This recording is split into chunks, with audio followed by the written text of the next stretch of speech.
Hi, my name is Eric Latender, and you may have seen some of my videos here on YouTube for my dog training website, Amazing Dog Training Man. But what a lot of people don't know is that I ran a dog daycare for a lot of years. And recently there's a lot of people interested in opening their own dog daycare, so I put together this little video to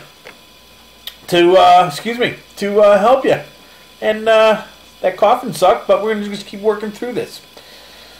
And you might even hear some dogs in the background barking. But that's okay, because you came here for some information on how to open a dog daycare, and I'm going to show you. I'm going to give you some good tips.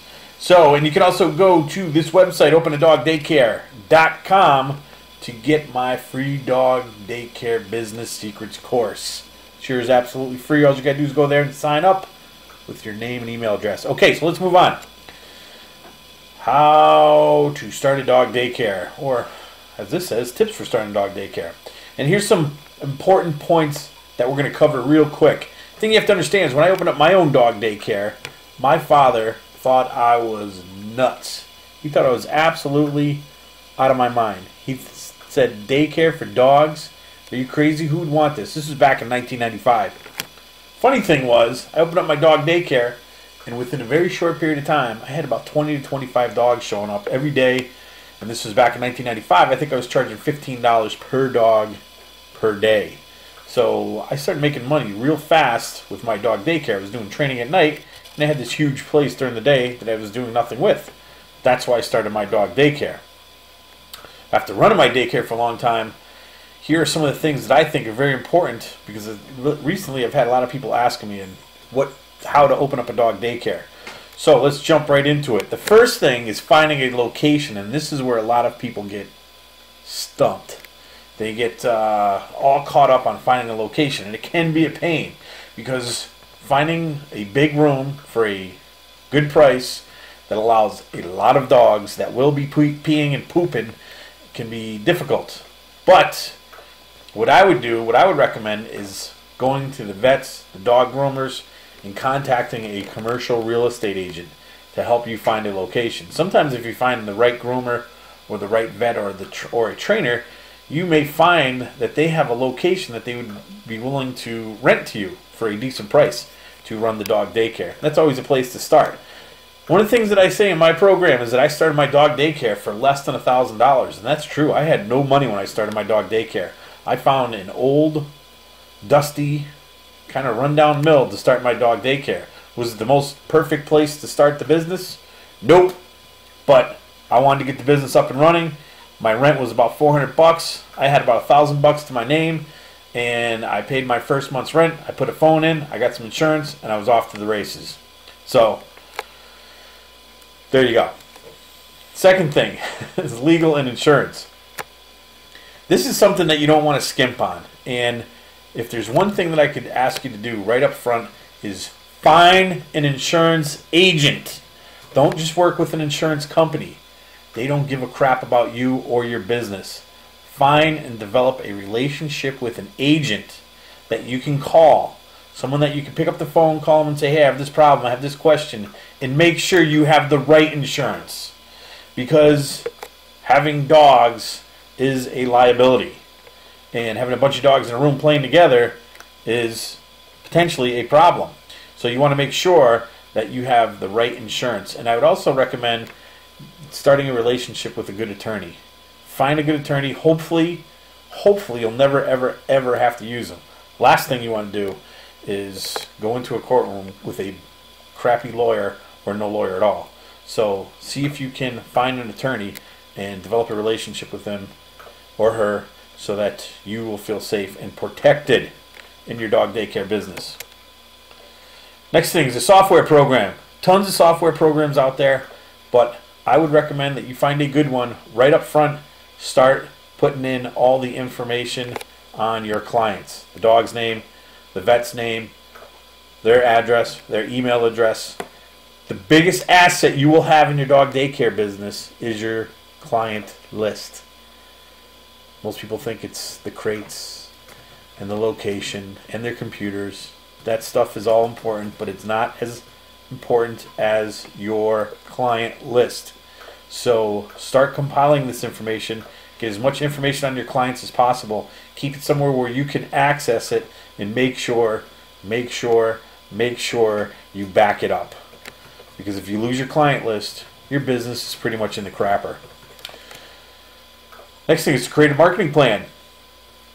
Most new business owners overlook this. They say, oh, well, we'll just, we'll get a sign, we'll get a location, we'll get some crates, we'll get a bucket to clean up after the dogs, and we'll open the door, and the phone will start ringing. No, create a marketing plan. How are you going to get clients? How are you going to keep those clients? What systems are you going to put in place that bring clients into your business on a regular basis? What are some upsells you're going to offer? Are you going to offer toothbrushing, grooming, training? Are you going to offer pet sitting? Are you going to offer any of these other programs? Because really, to make sure your business is safe, you want to have some different income streams. So if you run a dog daycare business, and if you're not a trainer, but if you hire a trainer to come in, now you have 2 income streams coming in, which makes your business much more sustainable and much more effective, and you'll be happier because you put more money in the bank. So think about and create a marketing plan. Next thing is think about contact spheres. Part of your marketing plan should be networking. There's a great organization called BNI, Business Networking International.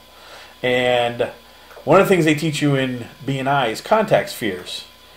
And there's a huge contact sphere for dog daycare. So let me give you an example. If you're a dog daycare, your contact sphere would be businesses that have your clients but are not in direct competition with you. So what comes to mind? Veterinarians, dog groomers, dog trainers, pet photographers, boarding kennels, pooper scoopers. These are all businesses that have your clients but are not in direct competition with you. So you want to sit down, make a list of everybody that's in your contact sphere. Then you want to go out and start developing relationships with these people. I built my business by developing strong relationships with the vets and groomers in my area. I went out and I had great relationship with the veterinarians. I used to give them certificates that said, come to my dog training class for free. And everybody would say, free? Oh my God, you're giving away a $125 class.